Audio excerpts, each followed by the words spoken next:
Daddy Anakapalli నుంచి పోటీ చేస్తున్నారు అంటున్నారు. అంటే నాకు అది పార్టీల్లో వాళ్ళు చెప్తారు అండి. అంటే నేను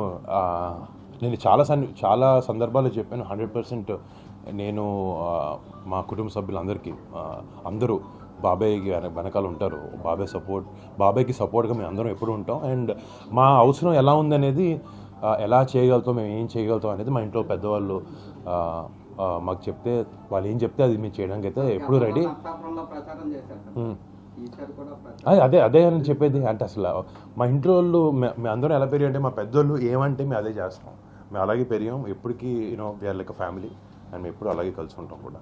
అండ్ మా పెద్దనాన్నగారు, మా బాబాయ్ గారు ఏం చెప్పినా, మా నాన్నగారు ఏం చెప్పినా, ముగ్గురు బ్రదర్స్ కాబట్టి వాళ్ళు ముగ్గురు కలెక్టివ్గా ఒక్కొక్కసారి ఒక సిచ్యువేషన్లో ఒక్కొక్కరు డెసిషన్ తీసుకుంటారు. వాళ్ళ ముగ్గురు మాటలే మేము అందరం చాలా జాగ్రత్తగా విని వాళ్ళు ఏం చెప్తే చేస్తాం. ఎవరు చెప్పట్లేదండి అంత బాగా. తర్వాత అంటే నిజంగా అంటే చాలా నచ్చినాయి నాకు ఆ 2 సినిమాలు. అంటే అవి 2 ఒకటి కాలేజ్ యాంగిల్లో, ఇంకొకటి బాగా రూరల్ ఫ్యామిలీ ఎమోషన్స్తో కూడిన లవ్ స్టోరీ అనమాట. ఆ 2 అంత మంచి సినిమాలు చేసిన తర్వాత మళ్ళీ ఈసారి చేస్తే దానికన్నా బాగుండాలనే ఉద్దేశంతో వెయిట్ చేస్తున్నాను. బట్ వచ్చినాయి కానీ కథలు అంత తొలి ప్రేమ ఫిదా కన్నా బాగుండే కథలు ఇంకా రాలేదు.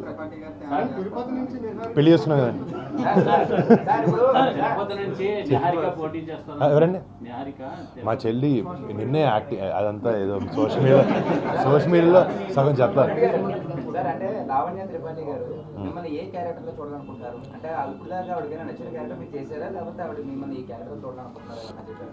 అంటే తనకి నేను ఏం చేసినా నచ్చుద్ది మామూలుగా 100%. అంటే ఈ క్యారెక్టర్ తను ఇందాక మీరు చెప్పినట్టు లవ్ స్టోరీలో బాగుంటాం అని ఉద్దేశంలో తను చెప్పింది. ఆ తొలి ప్రేమ ఫిదా సినిమా ఇంకోసారి చేయని నాకు చేయాలని ఉంది. But I'll do.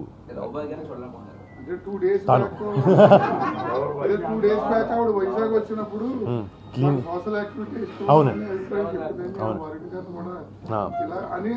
చెప్పింది. ఏదండి అదే క్వశ్చన్ దాంట్లో నుంచి వచ్చింది. సోషల్ యాక్టివిటీలోనే ఇన్ని చూడాలనుకున్నాను. అలాగా అది బయట, అది నిజ జీవితంలో ఆబ్వియస్లీ సోషల్. సినిమాల్లో అంటే ఎంటర్టైన్మెంట్ కాబట్టి రకరకాలవి. ఒక యాక్టర్గా ఇందాక ఆయన చెప్పినట్టు ఒక యానిమల్ లాగా, లేకపోతే ఫిదా లాగా, లేకపోతే ఒక బాహుబలి లాగా ప్రతి యాక్టర్కి కోరికలు ఉంటాయి డిఫరెంట్ క్యారెక్టర్స్ చేయాలని. అది ఆబ్వియస్లీ మనం ఎంత బాగా రాణిస్తున్నాం అనే దాన్ని బట్టి చూసి ఎత్తుక్కొని మంచి సినిమాలు చేయాలనేది మాత్రం ప్రయత్నంలో ఉంటాం.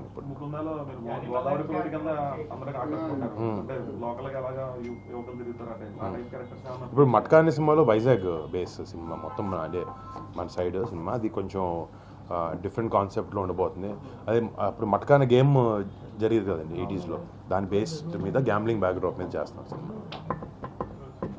నమస్తే అండి, thank you so much. Thank you అండి.